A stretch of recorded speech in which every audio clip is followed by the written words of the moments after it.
Welcome back to the Lovin Daily, where I take you through the top 10 news stories that everyone in Dubai is talking about. It is this Sunday after the long weekend. We could not be more excited to be here with you this morning. Woo! Finally, Simran, you've been gone for way too long. I know, I've been gone for a month and it was just a roller coaster and I don't know. Charter jets and quarantine. You have stories to tell. I do. I'm honestly allergic to flights after my whole episode with this flight bans and stuff, but yeah. Allergic to flights, you still have a little traumatized.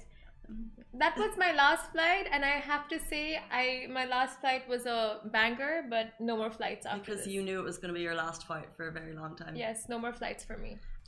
Guys, we're here also with Mariam, taking us live. Good morning, Mariam. Good morning. She has been an absolute trooper for all of Eid. How are you feeling? Probably one of the few people in the country to continue to work. I'm good. I'm actually doing good. I enjoyed working and all of that. Because I was half days, not full days. So. We have a workaholic right here. No. Like when you're fresh out of uni, you just stood in the house like, now what? You gotta do something, you know? Well, when you're 10 years into your job, you do the very same. I sit at home being like, now what? I should go out, live my best life. But if I can slog for a day, I'm very happy to. How was your Eid break? I saw you were up to a lot of fun. My Eid break was fantastic. So I was gone for like 12 full days. And I had birthdays to celebrate. So I had my boyfriend's birthday, my mom's birthday, and then I saw some friends. I did lots of nice things. Yeah. Before I get into, I'll brag about mine. Let us know what you guys got up to for yours. I brought my mom to the tallest infinity pool in the world. Ooh, fancy. It was fancy. It's that one that's like all over Instagram. It's all over TikTok. It's all over Reels. Oh, yeah. And I have to say, the views were just like, we see views all the time. I've been up the top of the Burj Khalifa. I'm sure many of us have. This one was just spectacular. So it's the Address Beach Resort, the pool. This is not, by the way, a paid shout out. I paid for it. But it was really, really nice because you can see on a clear, like we went up and the day was perfect, and you can see the palm fronds from up high. Like I've never seen that view before, and you can see the whole way down to the Burj Khalifa from the top of the Dubai. Like it was just phenomenal. You know what, Casey? You deserve this, and your mom deserves this. Very deserved. Well deserved. I don't know about that, but you know what's funny about this pool is because it's all over Instagram, because it's all over TikTok, the number of people. So you can only go there if you're a hotel guest. So you go there and we got our pool bed for the day. The Instagramming photography ongoing there is just I mean, it's a lot. Have you even been there if you haven't taken pictures? Yeah, it's true. It's like, because it's like one of the most phenomenal views you'll see, and like there's an area that you're actually not meant to stand. Okay. But it's clearly the best shot, and my bed was right in front of that. Ooh. So I was just like watching like every it was nearly like a cat and mouse game with influencer and bouncer, because like I don't know if they're influencers, but there are people that wanted to take a nice picture for the gram. Yeah. They would like walk up to they didn't know they weren't allowed to take photos there. They'd walk up, bouncer would stop them at least 7 times in one day. It was just like, you can't stand there. Okay, take the photo. So it was that. But if you're looking for a phenomenal view, I would suggest to go. The amount of places they do that, and you really have to play that game with the bouncers. Like, we take all the pictures you can get before the bouncer comes, and then delete that picture. Okay, I'm deleting. Mm-hmm. We don't really delete it. Guilty. Oh, these girls, they were, and mainly girls, they were like, get the photo before I have to move. But, you know, I was quite fortunate to have a fantastic break. I know a lot of people, this was Eid, but some people kind of, it wasn't the massive celebration because obviously with ongoing troubles and everything. Yeah. But before we get into Israel and the atrocities going on, Simran, I've missed you so much. Oh my God. I wish I could say the same. Just kidding. Just kidding. I missed you so much. She's honest. You can't fault our honesty. No, I swear, I really missed you so much. Well, I missed you on the show. Okay. Well, but you went home. I went home and I stalked you every day. I was showing my mom, like, look at her. Look at her. She doesn't look complete without me. It's a two-person show. It's a two-person show. So you went to India and you documented your return journey because it wasn't the return journey you'd expected. Oh yeah. So I was very lucky enough to get myself on a charter flight, and I mean, it was very expensive. It's not like, you know, oh my God, there you go, the money. Like, it really broke my soul to pay for that charter flight, but yeah, just had to come back because I live here alone. So I thought it's the best decision to come back and take care of everything before everything turns into a mess. Because you really don't know how long the flight ban is going to stay for. And do we have any more information on that? Because the last I heard before I went away for Eid and switched myself off to news was the fact that they were flights were going to be closed there was no foreseeable, the foreseeable future, and they gave no date. Is there an update on that? So, I mean, obviously there are just you know, from the grapevine you hear stuff, and all I heard was maybe by June they will be opening up visas to all the countries, or mid-June or something, but really depends on the situation in India and all the other countries that have had a travel ban imposed on them. It really depends. And honestly, like Dubai, I mean, the UAE is doing it to keep its residents and citizens safe, but then there are people that are UAE residents stuck in a lot of the countries that the travel ban is imposed in. So it's so difficult, you know, like in one side you have to be cautious, on the other side there are people wanting to return home. So it's just it's a big thing. And I know of so many people that are stuck there that want to return. and can't really pay for the charter, or now even the rules for charter flights have become so strict. It's yeah, it's just chaotic. Yeah, and I think, well, following India, then I think Nepal, Bangladesh, Sri Lanka, there are other countries with the travel bans imposed on them to fly into the UAE. And I think other countries, now that we're vaccinated, there's a lot of residents here who are looking to travel for the summer months. Yeah. And it's a big topic of conversation. People are saying, well, look, I'm vaccinated. Can I not go home? Look at Simran's tale and take that. She traveled home thinking it was fine. Yeah. And flights got cut. So if you're thinking of traveling, just, you know, we know that the countries are opening up, but things can change on the daily. Yeah, they're changing so much. So if you are planning to travel this summer, it doesn't matter what country you're going to, bear in mind things can change at any moment. So I would save those flights save your flight planning for a little bit longer. It's very tricky though, because obviously parents and kids are here for the summer if they have the free time. But let's hope things get better for the world. Anyway, moving on, our stories. Speaking of, like I said, it's been Eid. It should be a time for celebration. But I think that this Eid in particular, just the general conversation ongoing in the UAE is one of concern for obviously the situation in Israel, in Palestine, for all the people there. So we're going to be talking about the fact that UAE Airlines have halted flights to Israel. Also that the UAE is expressing their condolences to all victims of the Israel and Palestinian conflict. So kicking off at that, some UAE airlines have stopped flying to Israel. This is because of the atrocities going on there. So Etihad has temporarily halted some flights. This is because of current hostilities. The violence intensified on Saturday with repeated airstrikes on Gaza City. So 2 Etihad flights today, flying from Abu Dhabi to Tel Aviv, have been cancelled. Now Etihad has said they're monitoring the situation in Israel and Palestine and continue to maintain close contact with authorities and security intelligence providers. Now, Etihad aren't the only ones. Fly Dubai, also international airlines, have all cut flights or altered routes or temporarily cut flights as we see the situation continue to deteriorate there. Like I said, it's an ongoing. The ongoing hostilities that I think have been keenly felt by people here in the UAE. There's a lot of talk on social media, a lot of support going out. There's a lot of ways that you can help if you need to. I think there's a lot of victims there, and the UAE is kind of standing in solidarity. However, they're also expressing their condolences for all the victims there, and also asking for end to the violence. There was talk of a ceasefire. However, I believe after the talk of the ceasefire that was meant to be on Friday, the violence continued, and we actually saw some of the worst violence there in a long time on Saturday. So we're hoping that ceasefire can happen and that they can actually stick to that. Yes, and also the UAE is completely like they've given their statements, and we're going to be reading one of the statements now. Now, the UAE's foreign minister expressed his condolences to all the victims of the Israel and Palestine conflict. Now, in a statement, His Highness Sheikh Abdullah bin Zayed Al Nahyan, Minister of Foreign Affairs and International Cooperation, expressed the UAE's concern over the escalating Israel-Palestine tension and offered condolences to all victims of the violence. Now, His Highness Sheikh Abdullah, the UAE's foreign minister, conveyed that the UAE is alarmed by the escalating spiral of violence in Israel and Palestine. Our condolences to all the victims of the recent fighting and join others in calling for an immediate cessation of the violence and hostilities. He further added, the events of the past week have been somber reminder of the urgent need of peaceful dialogue and reconciliation.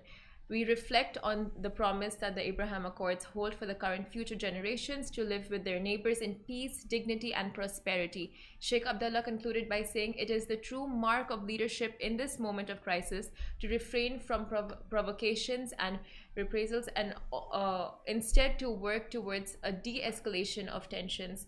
And Casey, like just the other day I read something on social media. It was just a very generic post on the common man. The common man just wants to live an honest life, earn an honest living, just wants shelter, food. They don't have space and the time for, war or worrying about religion or politics. They just want to live their life. So this really affects the common man like, it doesn't affect those who are rich and who can get away with it. It's the common people that are getting affected with all these conflicts going on from all the sides everywhere around the world. So it's just so heartbreaking to see what people have to suffer as a result of just political propaganda and religion and all of that. 100%. I think we're seeing when you see a death toll rise, it's horrific. When you see children involved in that death toll who are trying to just live a life with electricity, water, it's really hard. It's really shocking, and we're seeing hundreds and hundreds of support, message of support on social media, and that's just to kind of gain awareness for the cause. But I think just knowing that UAE officials are getting involved along with American, Egyptian, all for the purpose of de-escalating the tension in the region. I think that's kind of what everyone wants to see right now, because it's been ongoing for obviously years and years and years, 7 years of violence in a nutshell, and then getting worse in the last couple of days. Everyone's just hoping for the violence to end because we can't see the death toll rise any further. It's too sad. If you have any questions on that, leave them in the comments below. We love, as always, to read your comments after the show. Instagram, we see you. Thank you for tuning in. Facebook, heaps of comments coming in this morning. So thank you all for tuning in. Good morning, good morning. We're going to move on to our next story. Floyd Mayweather has filed a 440 million dirham lawsuit, and this is for the Logan Paul fight that he was meant to go up against in Dubai that never happened. So now it's Floyd Mayweather's representatives, it's his company, Mayweather Productions, is suing PAC Entertainment Worldwide for allegedly breaching a contract for his fight with YouTuber Logan Paul, which was meant to happen in Dubai. And if you're into fighting, actually, I wish Alibaba was here because he loves this stuff. According to DMZ, Mayweather Promotions wanted 440 million in damages due to what was presented to Mayweather before he signed a deal with PAC Entertainment Worldwide. So the first fight was meant to take place on March 25th. There was meant to be a cash installment of 110 dirham. It didn't happen. The fight's not happening in Dubai. It's been moved to June 6th in the States, I believe. But Floyd Mayweather representatives want the money for the flight that never happened because he was promised something. I don't fully understand the contracts, but obviously there's something there. It was meant to happen. He was meant to get a certain amount of money. He never got it, but the fight's still going ahead, which is interesting. The tea.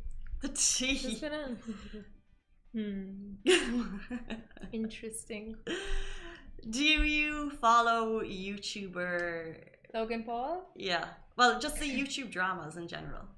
No, I stay away from drama, just office drama. Office, well, what? Care to elaborate, or I don't know? No. Yana, you care to elaborate if you're watching?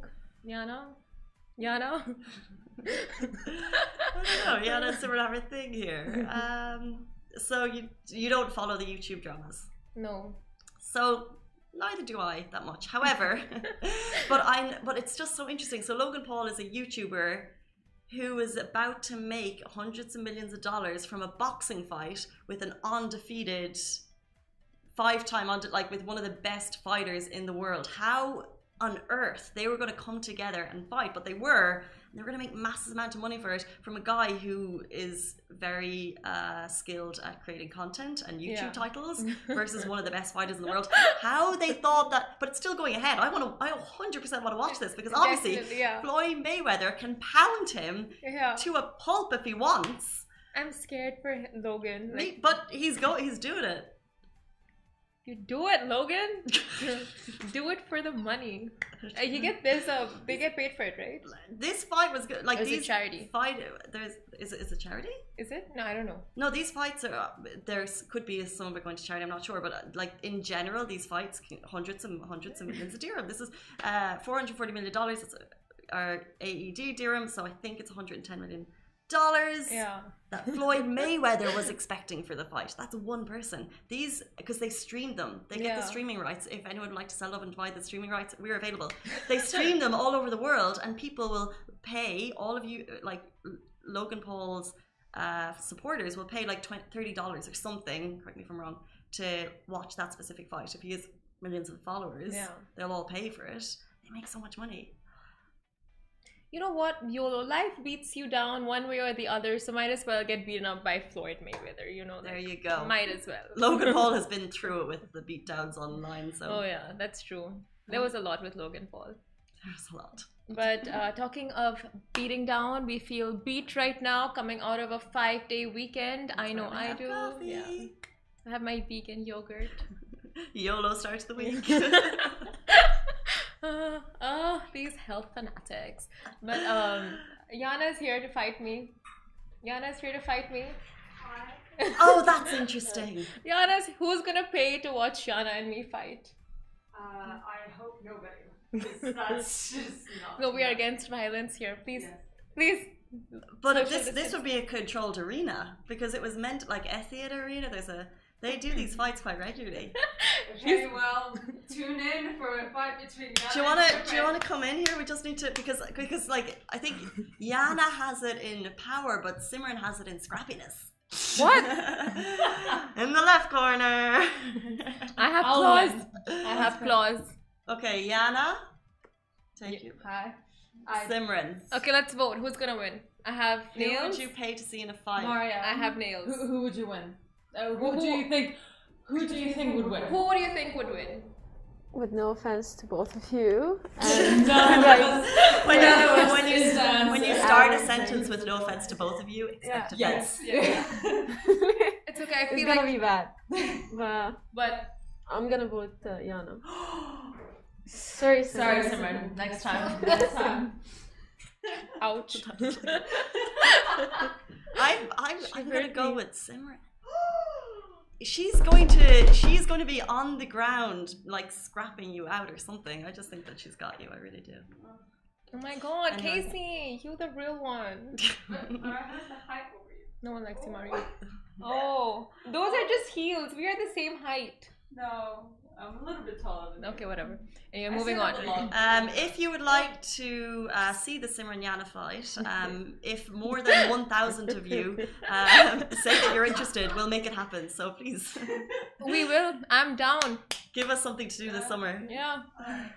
She doesn't know what's coming, but It will be the event of the summer coinciding with the Expo. next. no, Long? coinciding with the next long weekend. Yes. So UAE residents to enjoy a 6-day long weekend in 10 weeks. Now the first thing. Did anyone just hear that title? Could you please? I love the optimism. Okay. UAE residents to enjoy a 6-day long weekend in 10 weeks. I saw the date and I'm like, how many weeks to this? I counted myself.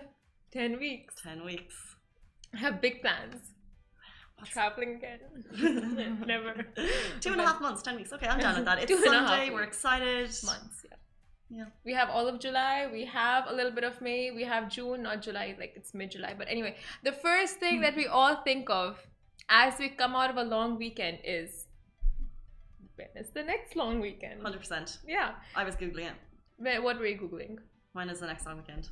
Were you? Well, I have the answer for you, Casey. It's 10 weeks. Yeah, it's 10 She weeks. told us. So us UAE peeps can expect a 6-day long weekend after 10 weeks around Monday, July 19th on the occasion of Eid al-Adha, but the dates once again will be subject to moon sighting. But if the dates go as per prediction, then private and public employees could get to enjoy 3 days off plus the 2-day weekend. So that's basically July 19th until July 24th. And I'm thrilled. I'm counting the days. Is that 10 weeks away? It is, I counted. Or maybe I counted wrong. That's, I love that because I was speaking to a teacher and last night and he was saying, I don't mind going back to work so much. It's the last term and I'm off on the 1st of July. Yeah. But actually that break is going to break up the summer quite nicely. It is, isn't it? Yeah. Yeah. But the funny thing about holidays, no matter how much you get of it, it's just never enough. Like it could be a 3-day long weekend, it could be 2 weeks off, 3 weeks off. It's just like when you come back, it's like, oh, did it just end so fast? Where did the time go? 100%. Holidays are never long enough. However, and I'm the person that wakes up early. I just got into waking up late. So like yesterday morning I slept until 11. Now I have to get up early. But I've just gotten into it. However, I do like a routine. I mean, yeah. I do like I would never go to the gym on holidays. I do like having a routine and just like living a bit of a normal life. I live my best life for 12 days. I couldn't do that forever unless I was loaded. Okay, so I was gonna just bring up a petition for a 1-year long paid leave, but I don't think you would sign that. It's only because I used to be a teacher, and teachers, if you're watching, coming back to work after 3 months, that they're like 3 months is amazing. Coming back to work is the biggest low for me. It was the biggest low because you have to prepare yourself, and then if you have 3 months with no routine, maybe if you have families it's different, but like 3 months where you're traveling and everything and then coming back into work is very tricky. So it's such a high to low. I'd rather just like and then get those sudden highs of 6 days off. Petition to work every day. Oh my God, Casey, what do you say? No, listen. She didn't say this. She's just kidding. I mean, Just joking. it could be a thing, Simran. If It's all jokes people here. want to make it happen. No one wants to make it happen. You worked like for 5, 6, 7, 8, 9 days in a row, right? Yeah, like how miserable are you? Tell us. We don't even have a petition for working every day. It was hard, but like I'm so excited for today to end. Yeah. Would you rather? Yeah, but I agree with you, by the way. The routine is that's what I'm saying. Like, you know, Yeah. once, like, for example, when COVID hit and students stayed home, a lot of them actually went, like, you know, through mental changes because of the breaking of the routine. So once they were back on campus, even for example my university, once they were back on campus, they were more excited because they were like, okay, we're back to that routine. Yeah. So I think like humans are, you know, we love routine, but we just don't admit it. Yeah, you don't. Of course, we don't admit it. And like, need of it, course, you're on your holiday. I would never like wish. Oh, I wish I was at work No. right now. Obviously not. But I just. But a quick question before we end: would you like a full year? Yeah. Oh no. But you know, I just remembered a a full verse. year off. Like, A if full you're year asking me, off? a full year off. Yeah, obviously. Because Paid, then I full can year do it. off, paid, right? Obviously paid. Yeah, of course. Yeah, of course. But like, if you think about it, you can create a routine without work. However, if work is there, you cannot have a life. Yeah, exactly. But if you're off for a short amount of time, Yeah. you're obviously not going to make that routine. But if I was off all of the time, I'm sure I would live a more normal life. But when you're just off for 12 days, I'm like, I'm going to do this, and I'm going to live my very best life and make use of every second. Not gonna work a single minute. But I completely agree with you because I think it's in the Bible. I don't know. An idle mind is a devil's workshop. So I think a routine is needed. Not wanted, but needed. Yeah, I agree. Yes. On that note. We all agree. We'll also all take that year off with pay. Yes. Guys, that is it for us on the Lovin Daily. First day back at work. We could not be more excited to be here, even if we've said otherwise throughout the show. Stay safe. Wash your hands. Goodbye from me. Bye, guys. Bye from Marianne. Bye, Marianne. Bye. Bye. Bye, Yana.